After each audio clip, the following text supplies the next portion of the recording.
creative living, utilizing today's technology with the best of the past to bring you innovative ideas and up-to-date information for creative lifestyles in today's active world.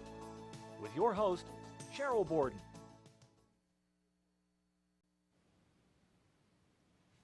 Jenny, thank you so much for being with us today. I'm just so excited to have a chance to pick your brain about all things interior, so to speak. But I really was thinking that for a professional interior designer, that most people would hire one to help like with a living room or maybe a kitchen redesign. But we're going to talk bathrooms. Yeah, I actually like to call myself a kitchen and bath designer. Oh, okay. And we are going to talk bathroom trends today. And I think we can't talk about it without talking about budget. People are always surprised about how much a bathroom costs. And I like to give you a starting point. So typically I say that you're going to spend about 10% of the value of your house. On a bathroom? Yeah, it's surprising, isn't it? But if you think about all of the things that go into remodeling a bathroom and you start adding up all the parts and pieces, and there's just as much labor involved as remodeling a kitchen, it starts to add up very quickly. And you're in a smaller space even. You are in a smaller space, but there's a lot of plumbing, a lot of electric, and there's still a lot of parts and pieces. And a lot of times in a master bathroom, you have double everything. So you have a double sink, you have 2 faucets, you can have a tub and a shower, so there's a lot of plumbing parts and pieces involved in that. That's right. So it can add up quickly. But the good news is you get a good return on your investment. So depending on your area, and there is research for that, so you can go on the internet, the HBA, the Home Builders Association, the National Realtor Association, they put out numbers based on your demographic, so you can find out based on where you live what your return on investment is, and typically it's around 90%. Is that right? Yes. Wow, so it's worth doing that, It is especially worth. if it really needs remodeling. It is worth it. Well, let's talk about some, I love gadgetry, and I know there's new trends probably in bath design, just like there would be in clothing or new furniture or things like that, but I guess I wouldn't have thought about being so interesting. But I think people are going to be surprised when they see some of the things that you have to show. Yeah.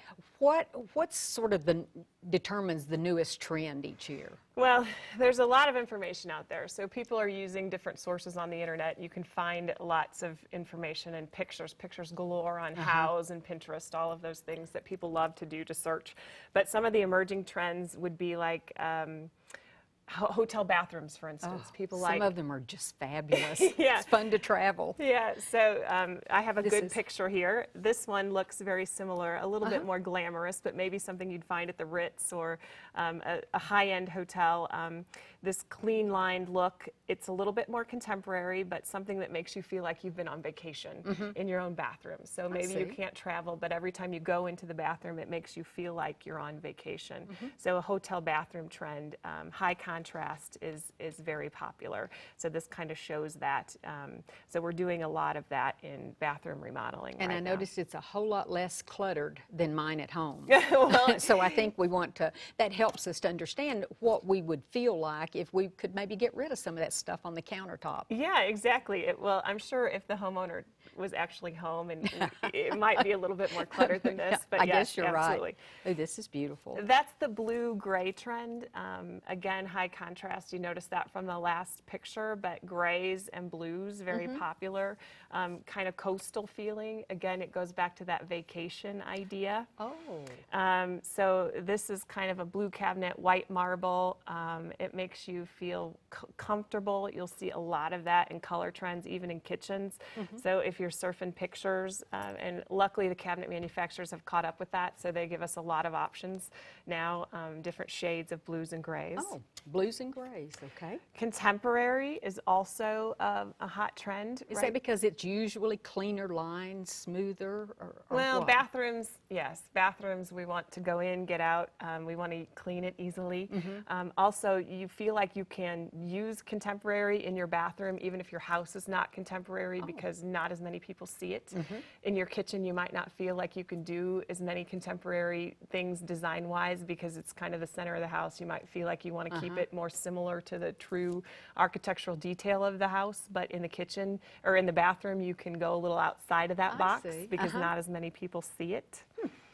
Lighting is also a huge trend. And that's always my biggest complaint in a hotel if the lighting's not good, and so that does carry over to the home too. Well, We want good lighting. I prefer dark lighting, so I can't really see myself. The wrinkles and all, I know. In the morning, I don't want to see myself yet, but yes, good lighting is the best place to have lighting is either side of your face and behind you so that you don't have shadows. Oh, not directly overhead. Yeah, Oh. so you want to sort of light all the way around your face. This is a good example of that, but also dramatic lighting. So the bathroom is a great place to put really beautiful dramatic lighting. I see. I hadn't So thought this is a about good that. example of that. And then not having that mirror all the way across, breaking it up with two beautiful decorative lights.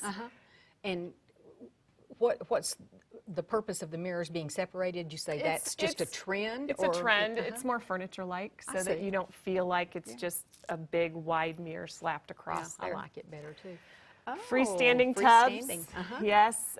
Again, it just is more luxurious. It's a different way of handling it. It's more furniture-like. Furniture is also a trend, kitchens and baths. It's a freestanding piece. Anything freestanding makes us feel like it's a little bit more furniture, less fitted. It's just a cozier feel. Again, you have a decorative lighting piece here. This looks more like over the dining table. Yes. You know, I'm surprised to see it in a bathroom. It's very dramatic. It is. It's very dramatic. Lots of drama. Another trend is the water, the color of the water. So in a lot of these bathtubs, this is actually an air tub. You can see the controls on the wall there. So you can change the color of the light and the bubbles and the intensity of the bubbles.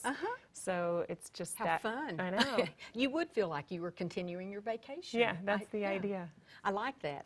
Okay, I was telling everyone earlier that they're going to be so excited about new, we won't call it a gadget because a shower head's very important in a bathroom. It is important, but this is kind of a neat, fun thing that Kohler puts out. It's a shower head, but it also plays music. It's a Bluetooth function.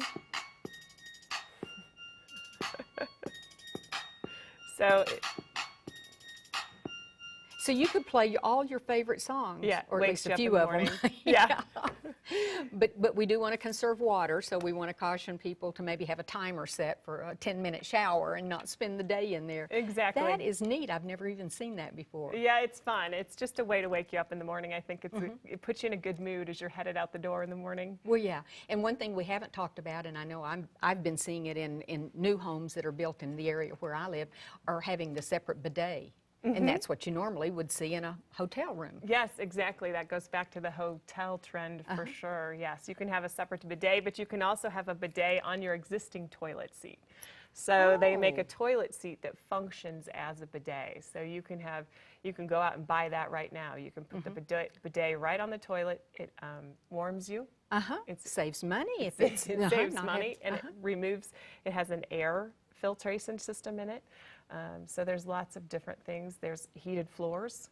You can have a heated floor, heated tile floor. So there's this whole luxury bathroom thing that we're seeing, which is just an amazing emerging trend. So How do you keep up with all of this? it's very easy.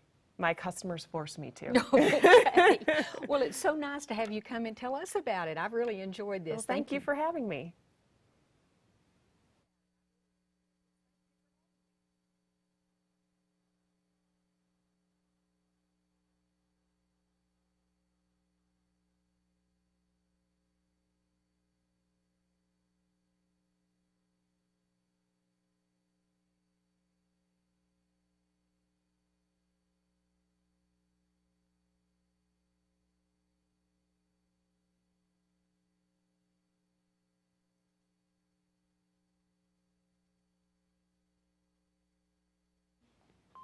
I think you guys just want to dance to the music. Yeah, that was PBS music.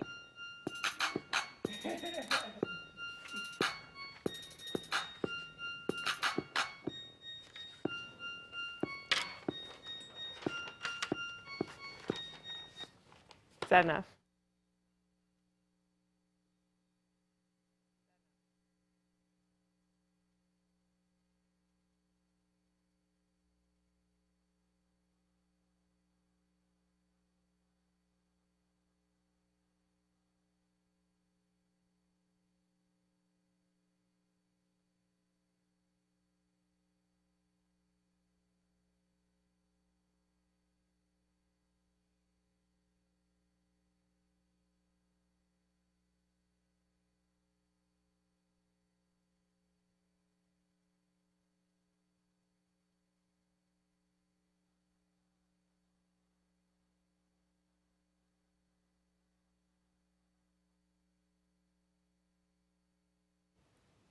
Jenny, thank you so much for being here. I appreciate you giving us your time, because we're sort of like getting to ask you all the questions that a person getting ready to maybe remodel their home, or planning to, if they're building a new home, maybe how to go about furnishing it, or with the latest appliances and technology and gadgets is what I like to call it.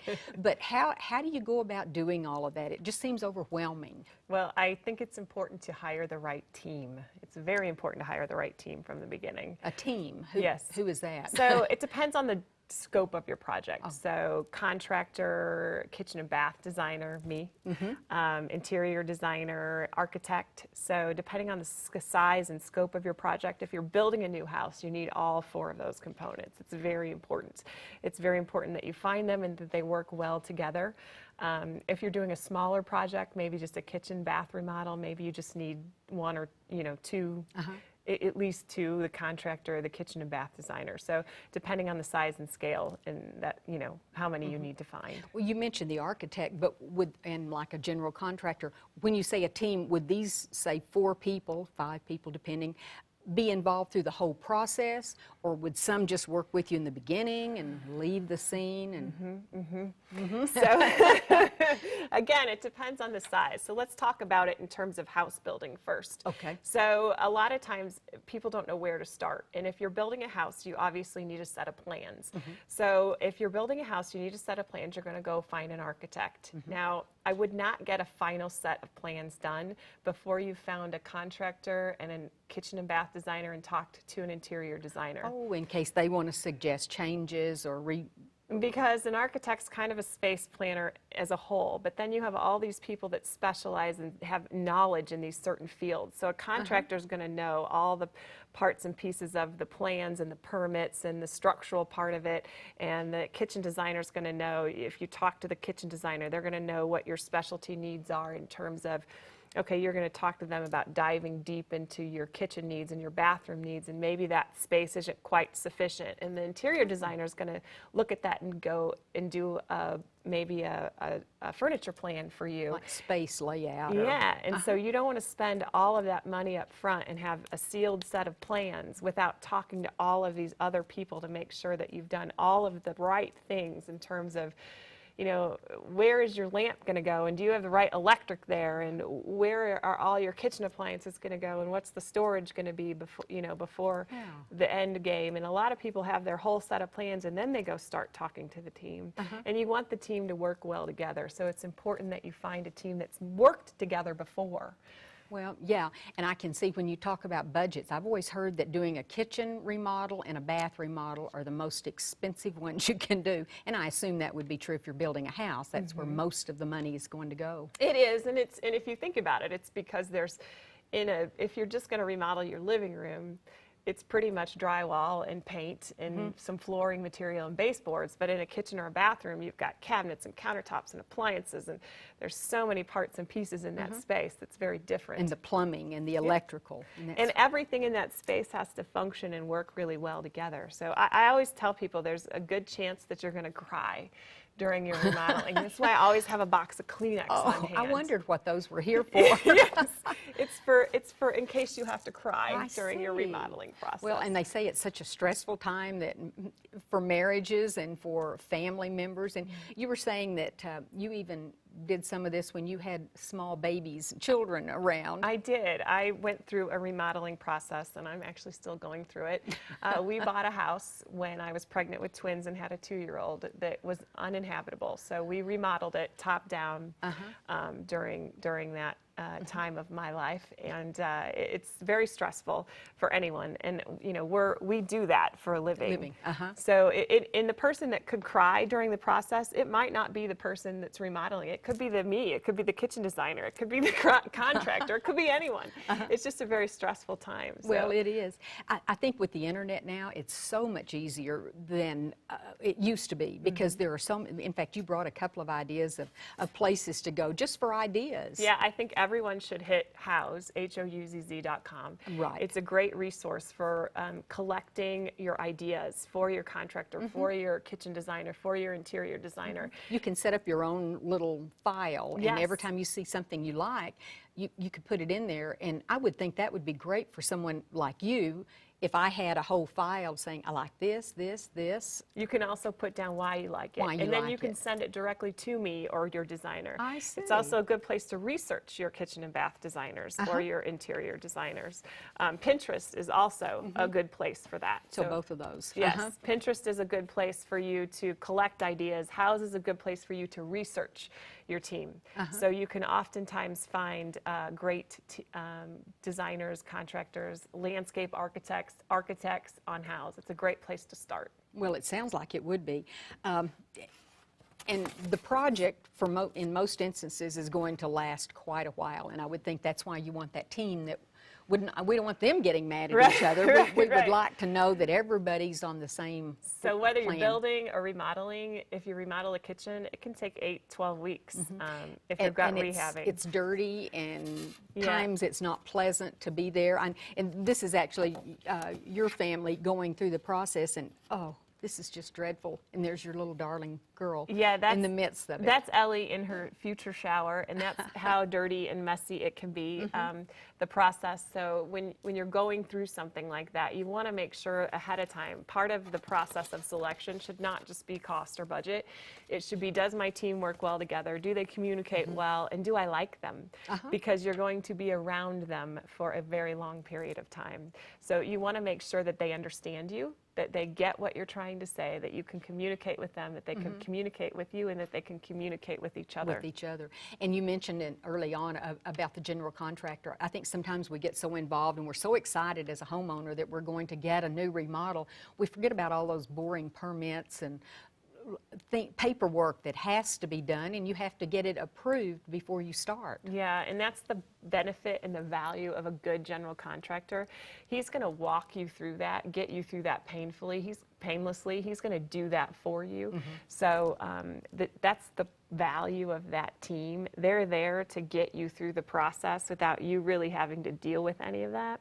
So there is a lot involved in getting through the process, and if they work really well together, you really should just have to answer questions that they ask you and really not have to do anything else. Oh, that sounds wonderful. But it's obvious that these people are going to be involved in other jobs at the same time. Is that something a person should ask? Like, how often will I have access to you, or do I have to schedule appointments with you just to find out why my bathroom is not going along right? You should get a feel for that right off the bat and from the beginning. So most of the time your team will make you feel like you're of a priority, and if you in the beginning don't feel like you're important, you'll get, if that's happening right off the bat, don't need to hire fire that them. one, get a new one. Yeah, exactly. Well, it does make sense, and it's nice when you say, and they'll do the work for you. You have to obviously have your input, but you do want to work well with them. I can see that. Trust your gut, trust your instincts. I tell people this all the time. If you've got red flags in the very beginning, don't start. Don't start. Just go with your gut, your instincts, and don't start that project if you have any bad feelings about that team from the beginning, because it's not going to get better. And word of mouth in your own community can quickly let you know if someone's had problems. They were not accessible as often as you'd want them to be. So you do need to do a lot of research, whether it's online or within your community, I bet. Absolutely. Well, thank you so much. Thanks this has for really having been me. interesting. I'm glad you are surviving your process. We are. We're surviving. Even with little kids, we're surviving.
Jenny, thank you so much for being with us today. And you're a designer. You work primarily with kitchens and baths, and I thought it was interesting that you were going to talk.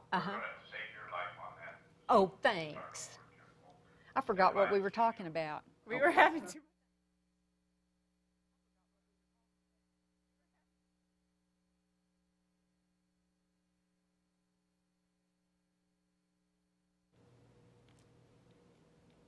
Jenny, thank you so much for being with us. I know you work primarily with bath and kitchen designs, and I guess the whole house in general, because everything sort of goes together. But I thought it was interesting when you first talked to me and you said you were going to talk about architect interiors because of the popularity of Downton Abbey that's going on PBS stations everywhere. And I thought, well, that'll be interesting. I'm an addict. You're an addict. Yes. You're an Abbey addict is yes, what they say. I am, yes. Well, one of the things that you brought, and I'll just take a minute to read it, it talks about architecture and interiors, and it's talking about the woman's role in it. And this was from back in the 1900s is what's so funny, and I won't read it all, but it says, no matter how gifted nor how finely educated a man may be, he can never really know the needs of housemaids and cooks. He may be familiar with the temples of Greece and the chateau of the Loire, and yet fail to provide a place for the flour barrel and the brooms. And how often have we gone into a new home, even in this day and age, and it's just exquisite. And then you'll ask someone, well, where do you keep your mops? And well, we forgot to build a place for those. Right. So it still happens. Yes. So this is kind of about the evolution of kitchen design, and we're starting sort of in that era, the 1900s through the 1920s, and there was a huge change or shift in the way the thinking in terms of the kitchen, and we can't really talk about it without going backwards a bit and talking about this sort of in America anyway, about the Civil War and things that happened, and there is like no domestic labor, no free domestic labor at this time, and so guess who has to do the work now? The woman of the house. The woman of the house. So the woman of the house now is put into terms of doing all of this really terrible, everything is described as drudgery. It's chores. Yes, it's like this really terrible work that they're doing, and it's very labor intensive. Everything is it's not like it is today. You have to start from scratch to do everything. There's also this sort of heightened information about sanitation. So they're realizing that everything has to be clean. So that is sort of what's driving kitchen design and sort of the way they're processing information. So, and how did Ladies' Home Journal describe it in the 1900s? Okay, right? so Ladies' Home Journal said, women power is the dominant force of today. It is making more stir and question than anything else. It is moving like a thunderstorm. So I love I bet that. they felt like that too. Yeah, I love that. So you have all these women realizing that things need to change. They just can't be doing it the way they were doing it before. So there's clean fuels, gas and electricity are becoming popular. So before that, they were using oil and fire. Can't control it. Soot. Soot. It was dirty. You can't control it. They had to stand by the fire all day to watch what was cooking. There's this whole need for sanitation. So the materials that they're using lots of tile on the walls so that they can clean it. Everything is white. Linoleum floors. They're using linoleum floors, tile floors. The white is used so they can see the dirt. They can see the bugs. What needs to be cleaned or dealt with. Dealt with. I mean, think about it. They're bringing in like birds and animals in their to cook. Yeah, it's not like you go to the grocery store. No. And you see that in Downton. You see that in the Downton kitchen. I mean, they're bringing in the fowl. They're bringing literally the vegetables. They're covered in dirt. Everything's covered in dirt. Just the production of food is so labor intensive. It takes a staff of kitchen people just to produce it, to get it on the table. And this is what one of the kitchens might have looked like. Yes. So everything is very unfitted because everything is just sort of different heights. You see the tables are at different heights. The sink is loose fitting. There isn't really anything. It's all sort of haphazard. It's whatever you had. There's really no sense of order to it. There was actually a woman at the time who started studying it. Her name was Christine Frederick, and she started doing time work studies. and watching women. She did over 1,800 studies watching how women worked in the kitchen. And she started. Was she the originator of that work triangle that I've heard about all my life? Basically, she's the one who started the thinking about that. And she started just tracking how you worked. And basically, she was saying that there was no rhyme or reason. Women were walking all over the place, taking too many steps to do things. So she started to consolidate it, started to realize that there were standard heights that needed to be used that made sense in terms of ergonomics. So she really started to understand and make people aware of what needed to happen. And you said she went to manufacturers and helped them to understand why the products that they sold would sell better if they kept things like that in mind. She went to manufacturers and said, you know, there needs to be a standardization to this. You need to have certain heights. You need to have, you know, certain levels of things. It makes more sense to mass produce things at certain heights and certain levels. Advertising too. She affected advertising that's of amazing. women. And we talk about the Downton Abbey, and like you say, you're an addict to it too.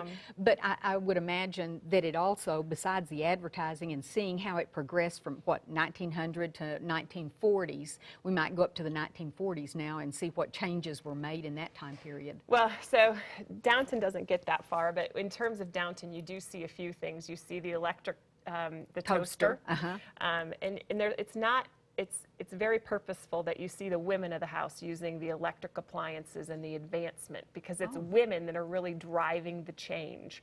So you see them using the toaster, you see them using the typewriter, you see them driving the cars, you see them doing all of these things that are really moving the advancements of society really forward. So you see it in the kitchen, but you see it all throughout the house, which I think is really fascinating. You see how war affects them. You see how the rationing of food, which happens really in all the wars for us, World War I, World War II. Gas, food, groceries, all of that was rationed. Yes, affects the kitchen and how it works. So it is really funny to see, fun for me anyway, to watch the parallels between Downton and then you see it in terms of the historical nature of kitchen change. Well, and one thing I would think that we could easily relate to is the fact that until you don't have something, you don't really appreciate it too much. Don't you know they all appreciated the help that they used to have?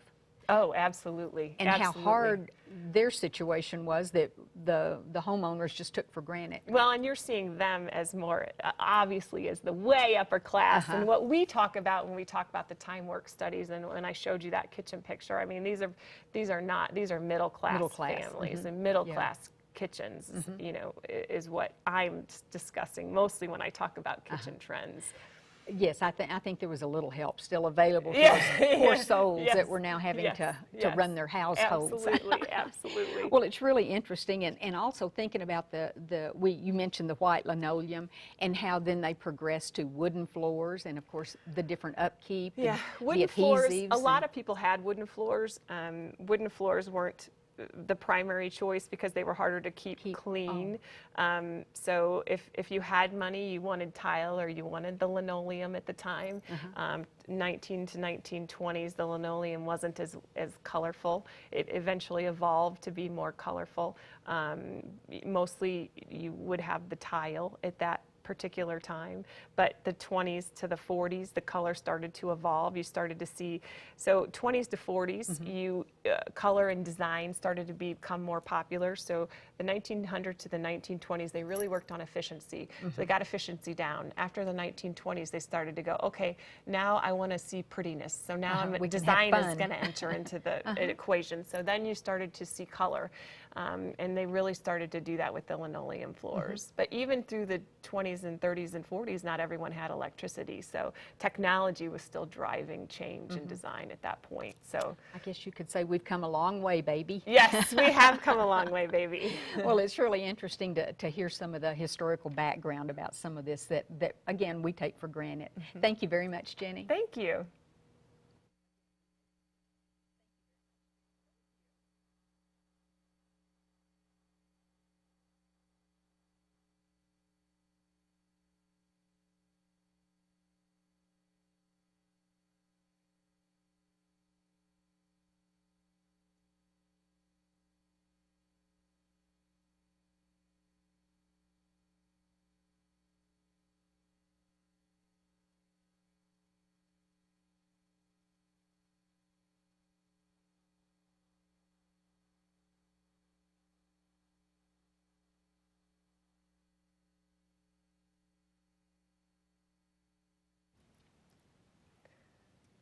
Jenny, thank you so much for being here today. I know you work every day in designing kitchens and bathrooms, but I thought it was going to be fun that we go back in history and so that we can sort of see where we've come from. And so we're going to talk about architecture and design starting with what, the 1920s Yes. and forward. So we've got a lot to cover. We do. That's a long time span in 9 minutes. That's right. So why did you start looking at all this? Mostly because it's just interesting. It's always good to know where you came from and how you got here. It also makes you appreciate where you are if you know where you've been. We talked a little bit when I was here before about how we got to the 1920s. So now from the 1920s forward, I think we can talk about a lot of interesting things in terms of before the 1920s, they really were looking at efficiency, and now they're looking at beauty. So women cared about being efficient, but now they're starting to care about making things pretty. And between 1920 and 1940, we also had a depression. So that certainly affected everything. It affected everything. And you would think, why are they worried about pretty during a depression? But I think it even becomes more important. You've got to do something. Because how do you keep your spirits up if you don't have colorful things around you, if you don't have something to look forward to? That's right. And the role of women started changing during that time period too. Well, women are always fighting more every year for their rights. For it's like this whole. You think it's just like you look back in history and you think it's just these little tidbits in time because that's all they talk about. But every year, every day, every moment, women are fighting for their rights. And during this time period, they really start to become more of an equal partner at home versus just somebody who takes care of the kids and takes care of the kitchen. So the women's roles are constantly changing. And I thought it was interesting when I was reading through the material that you sent, how about this same time period is when they went from having a separate prep kitchen to basically where you clean up things. So they really are focused on, and it's widely known now, that you have a prep center and a cleanup center. So kitchens are divided that way. So the Hoosier cabinet became very popular. I can see why. This just looks like such a luxury. Every woman wanted one of these. This is the prep center. So this is the end-all, be-all of great things to have in your kitchen. So all the prep work happened here. And this was actually a technologically advanced... Look at this flour yeah. sifter gadget. It dispenses the flour. Everything has a home. It's very organized. So this was a way to make your life easier. This was supposed to have everything that you needed to prep your food in one nice, easy to clean, easy to care for space.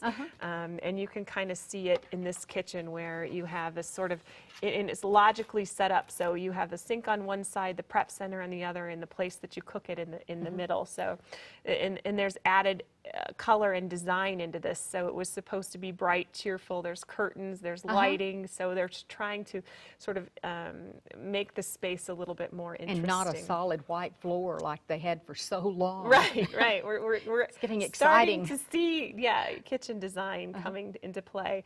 The other thing we have here is this is the first time you'll see sort of built-in cabinetry. So the idea is if you build the cabinet in, you don't have to move it every time you clean it, because there were really strict guidelines to cleaning. So this is sort of the first time you really see cabinetry built in. Still only base cabinets at this time. They haven't figured out to add the wall cabinets really yet. This is still a freestanding piece over here. So it's kind of interesting. And still what about linoleum moldings floors and things? Have they started adding any of that yet? Not really. Not We're yet. still not doing that yet. But they have. It's coming. Yeah, they have figured out though that tile floors are not as comfortable to stand on, which they go in and out of style. So today we're still using them, but I still tell people that they make your legs tired. They do. Soft surfaces are This better. is kind of hard to envision because it's an overhead shot. It looks a little cluttered. It is, and surprisingly, I still go into kitchens that look almost just like this to remodel them. So that's one thing to keep in mind, is you can talk about certain time periods, but during the 1920s and 1940s, not everyone has electricity yet. So we can talk about certain design styles, but it's still not an overall used type of kitchen space, because not everyone has electricity yet. So everyone has stages, just like we are today. Not everyone has a kitchen remodeled in 20 whatever. Some people still have kitchens from the 40s, believe it or not. Just trying to update what you have to.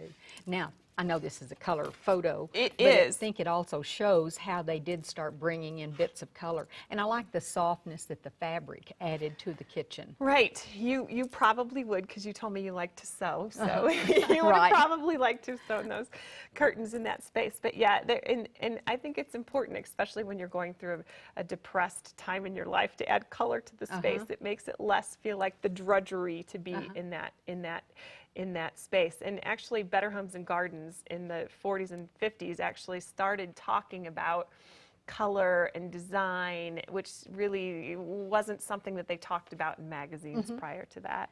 And then also with lifestyle changes and the ending of World War II and So all when of we that move had into the such an 40s impact. and the 50s, when we move into the 40s and the 50s, World War II has a huge impact on kitchen design, partially because there's rationing, so and women have to go to work.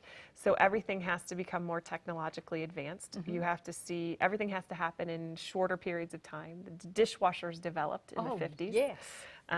There's a housing boom, so the housing boom affects things. Things have to be mass produced, faster, stronger. Everything has to become quicker. So more efficient. houses are popping up. So everything, you see the U shape, the L shape. You're seeing all these standardized layouts, standardized plans. I think this is a funny picture. Oh, and we were talking about how far we've come. Maybe we haven't. You said this was a television show? This is a television show in the 40s. So it's like me and you and two friends, I doesn't know. it? I think it's funny because this is the camera and they're holding up the images just like we're doing right now. And I had to pull it and bring it because when you told me I needed images to hold up, I just thought that was really cute. Some things were better left like that. But you do see that they're now showing wall cabinets, so they realized walls and bases. This is metal cabinets. This is where you start to see the metal cabinets as a material choice. Standardization. This is all very standard. I'm sure some of you at home still have the metal cabinets. I love this picture. This is fab. And this shows the U shape, the soffit, the U shape in design, the soffits. So the 40s and the 50s, they start to use linoleum or the vinyl on the not only the flooring but on the countertop surfaces as well.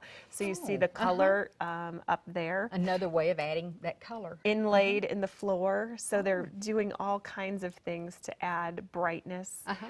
The colors are a lot brighter in the 50s, the lemon yellows.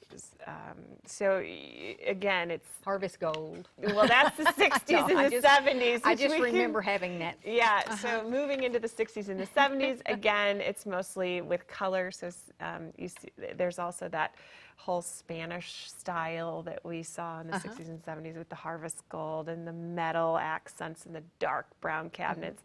So before that, everything was painted. So when you move into the 60s and 70s, you see a lot of wood cabinets now. The natural wood. So, and then in the molding. In that's the when molding, yeah. But you mentioned the dishwasher, but really you said even though a few people were lucky enough to have one, it really wasn't that popular until the 60s, mid-60s. Right, yep. So the 50s, there was a dishwasher, but nobody really put them in until the 60s and the 70s. And then in the 80s and the 90s, which I don't have pictures of any of that. These are pictures of the kitchens that we've done recently. But in the 80s and the 90s, it was more technology. Everything was cleaner. And then now, fast forward to now, the sky's the limit. There, again, access to the internet. You can see...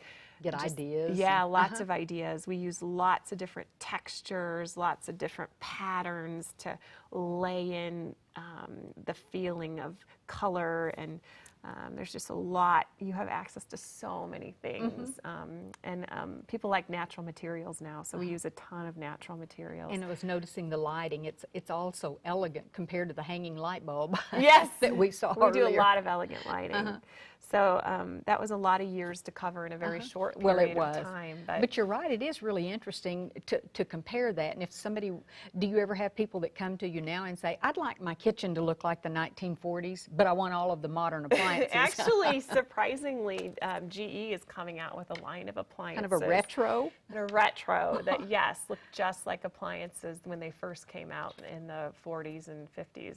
So the retro look is definitely definitely back, but I think there's just this whole, the deal today is it doesn't matter what you want, you can have anything, and it's to be different from your neighbor. That's right. So it makes kitchen design very interesting because bet no it does. project is the same. It's not as manufactured and mass produced as it was at the end of the World War II. So, well, your job sounds very fascinating It when you can get to be. work with all of these different things. Well, Yes. thank you very much, Jenny. thank you for having me.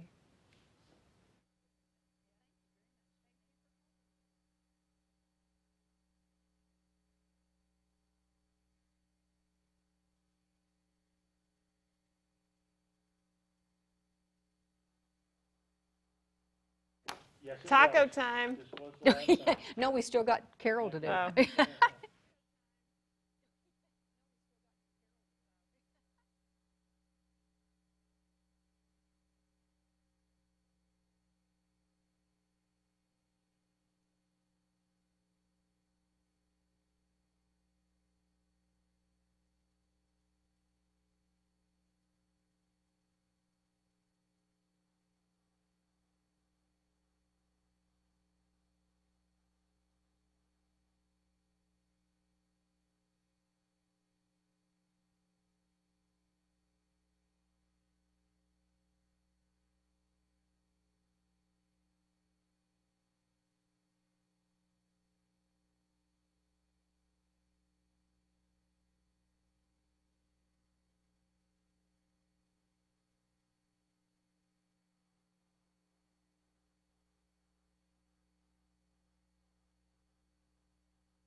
Carol, thank you so much for being with us again. I always love when you come because I tend to learn so much when you're here.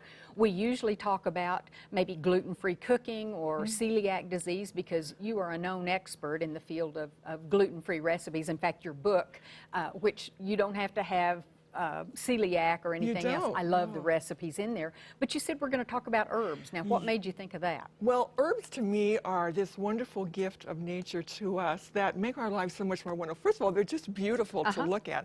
I've even seen them used in floral arrangements because they're just pretty. But they're also used medicinally. For example, this mint plant, you might pinch off and brew a cup of peppermint tea, which would help digestion. Sage is sometimes used for sore throats. We have thyme, we have rosemary, we have basil, and we have parsley. And while we use them for beauty and for, medicinal purposes, I think the thing that we enjoy herbs the most for is Cooking. eating and cooking. They bring such wonderful flavor, and the aroma of something cooking with an herb in it. I can smell the mint already. I know. It's just so wonderful. But how many times does this happen to you? You get a recipe you want to try, and you go to the store and you buy the herbs. And what is this, $2 or $3 This is at least? a $3 is the least, unless they're on sale. I've seen them as high as $4. This is rosemary. Let's say the recipe calls for maybe just one of these. One sprig. One sprig. It depends on what you're doing. You put the rest back in the fridge, and then guess what? You forget about it. And it languishes back there, and then you don't know it's there, and then you find it, and you throw it away. You So throw it that's away. $2. So it's $2 a pop, and if you do that every month, I mean, it's $24 a year if you buy other herbs. So what I want to talk about today is how you can protect your investment, whether you buy the herbs or if you're lucky to have pots growing outside your kitchen like I do. In the summer, I just love going out and cutting fresh herbs and then bringing them in and cooking with them, and it's such a joy. But I want to talk about storing. So this is big flat leaf parsley. And that's about a half of a bunch, This is isn't a it? half. Yeah. It's way too much even for me to use, and I cook every day. But I wanted to show you that one way to protect your investment, whether you've bought these in the store as a bunch or were lucky enough to have a pot of parsley in your patio, is to cut off the stems a little so they're going to, just like flowers, flowers, yeah. Stick them in a glass of water and put them in the refrigerator. And I've kept them for several days that way. If you want, you can take a big plastic bag and drape it over the top to protect and hold in moisture too. But that'll extend it a day or two. or so. But the way I've been doing it lately a lot is to wrap the bunch, and this is the other half of this bunch, so you can see way more parsley than most people are going to eat, is to wrap it in a damp, first of all, I wash it first so that I can just reach in the refrigerator and pull out a few sprigs and go on my way to cooking as opposed to stopping and washing it. And you don't want this towel too wet, but then I put it just in a zip-top paper or plastic bag, put it in my crisper, someplace where it won't crush, and then I close it, but not all the way, just so there's a little bit of air circulation. And I've kept parsley for over a week this way, and it's just as fresh as can be. And the other thing I do is I make sure to pull off any, if I see them, any yellowing or decaying brown, because that's going to affect all the rest of what's in there. Now, that's how to store it, but let's say that you've got more than you can handle, or you realize you've got this rosemary languishing in the refrigerator and you want to use it up. So here's the one method I use. This is just a plain old paper bag, and this is one of my cruder methods, but it works, is I just take and drop, this is fresh sage, and I just drop it in the bag and then clip it shut and maybe put it in my garage, somewhere where nobody's going to bump it or you know, nothing's going to get into it. This keeps it clean.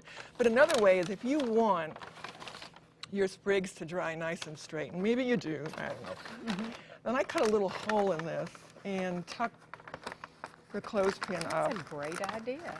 And then what's happening is that, and you can set it somewhere, and what I've done is I've folded the bottoms up so it's stable. And my herbs, there's no bugs, no dirt.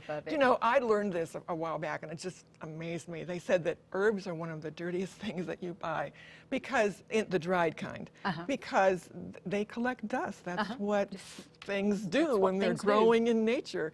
It's really hard to get the dust off of them. So that's one way of drying. My favorite way of drying, though, is this, is to take the fresh herbs, and I've shown you a bunch of them here, how I've done it, and lay them on a paper towel, which I'm not showing here, but you can imagine. Take the plate, lay a paper towel, wash your herbs and pat them pretty well dry, and then lay them, and I would only do one herb at a time. One type. Right, one type. I've got a bunch here so we can be really efficient with space, but this is fresh oregano, this is dried oregano, this is fresh sage, this is dried sage, this is fresh rosemary, dried rosemary.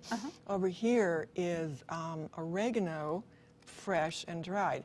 And the way I do that is I put them on the plate, on the paper towel, and put it in the microwave oven for just about 1 minute, and then see how it looks. Then take it out, look at it, pop it back for another, and you do this in 1 minute increments. And you watch it closely, because you're probably going to only take 2 or 3 minutes, and your herbs are dry. It's that quick. And if you notice, I think the colors stay a little dark, fresher looking, like you can barely tell. And there's yet, not much difference in some. There's not much difference, no, but yet these are crumbly, they'll crumble. Like that. Which is like you'd want to put it in your stew or whatever you were putting it in. And so then what I do is you want to do this in a place where you have lots of room to make a mess. It's not all that messy. Let's just take rosemary as an example. And you can do it this way, and then move your fingers down the stem, and there you are. It still smells good. I mean, you have all the fragrance. The drying will not disrupt the flavor at all. It actually, I think, in a way, intensifies it, although there's nothing that can beat fresh herbs. And then I put them in there, and then I use a funnel to get them into here. It's kind of hard to transfer. Some wax paper. Yeah, wax paper funnel or a little tiny funnel. And so save your Old Spice jars. Right. And you can put the dried herbs in there.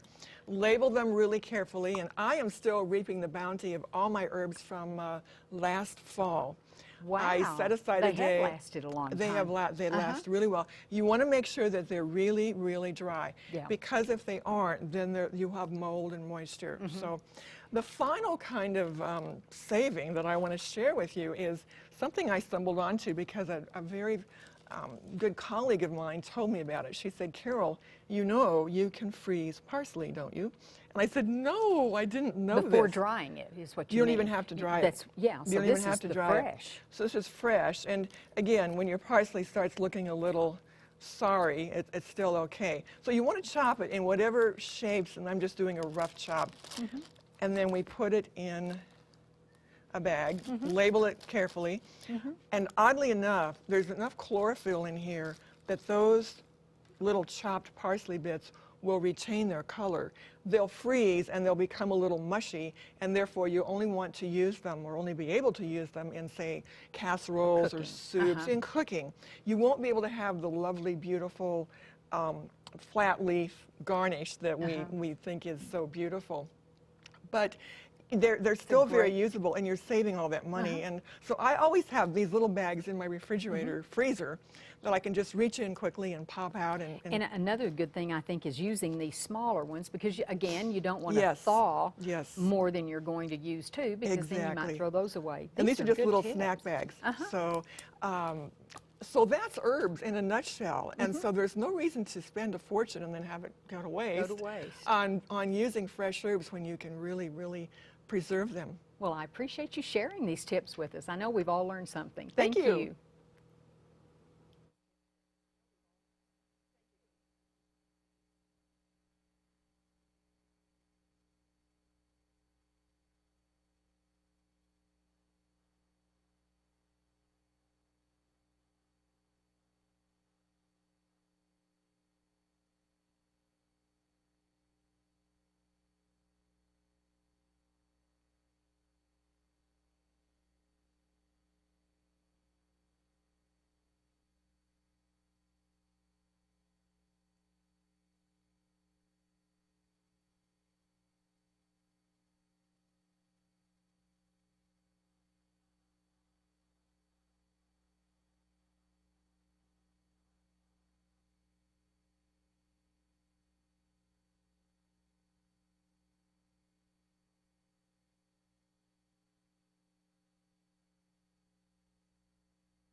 Carol, thank you so much for being with us today. I have one of your cookbooks, and I love going through it and looking for recipes because you don't have to be a celiac. You don't have to be on a specific diet. In fact, it's for everyone. It is. And some of the things call for tomatoes because we use tomatoes, tomato sauce, tomato paste in so many recipes. But you know, they're pretty expensive, out of season especially. Out of season especially, or if you buy organic, you can spend about $3 for just a tub of little grape tomatoes like that. But tomatoes are a wonderful vegetable, and we all want to eat more vegetables. So what I thought I'd talk about today is how to dry them so you can preserve them. And they're so full of nutrients that we need. Oh, they are. These beautiful red, luscious little orbs there are full of lycopene and vitamin C, and the red color lets you know there's beta carotene there, plus a whole bunch of other really, really important nutrients. And what's the lycopene good for? What does that do? You know, I don't know. I'm not. I just know that it's something we're supposed to get. I know it's for our health. It may be heart health. I'm not sure. I think it's heart health. That's I think what it's I was heart health thinking too. I've read. And I also know that the tomatoes are better for you when they are cooked. Somehow that releases some enzymes. It. Yeah, that are, so I would hope that oven drying them, as I'm going to talk about, will qualify as cooking. I don't know. And I guess we might as well just say up front, because I've heard that you're supposed to not refrigerate tomatoes, but I very seldom leave them on the counter. It's a little known fact that people either don't know or don't want to believe, because we're schooled to put things in the refrigerator to prolong them. As it turns out, tomatoes are one of those rare vegetables that actually release an enzyme that irreversibly damages it makes them mealy. It damages the texture. That's why your tomatoes will be mealy if they're in the fridge. And it somehow depresses or diminishes the wonderful flavor. Oh, I know that. So, but here's the catch-22 when you don't refrigerate stuff and you leave it on the countertop, it deteriorates more quickly. So what are you supposed to do? Well, what I've come up with, and this is not anything new, it's just my way of saving a few bucks, because I hate throwing away half a tub of tomatoes. So you can buy what we call sun-dried tomatoes here. This is a common brand. And this is what they look like. But you can dry them at home. And so these are my dried versions of tomatoes. On the right are little red grape, and on the left are yellow grape tomatoes. And these are done in the oven. They are done in the oven. It is so simple. You can actually also use tomatoes that are kind of past their prime. If you look at this looks like the ones I always have. Right, we all have those. You know, the ends, and these are actually They're kind of shrivelly. They get shrivelly. You can still use them, and I've used them when they're all shrivelly all over.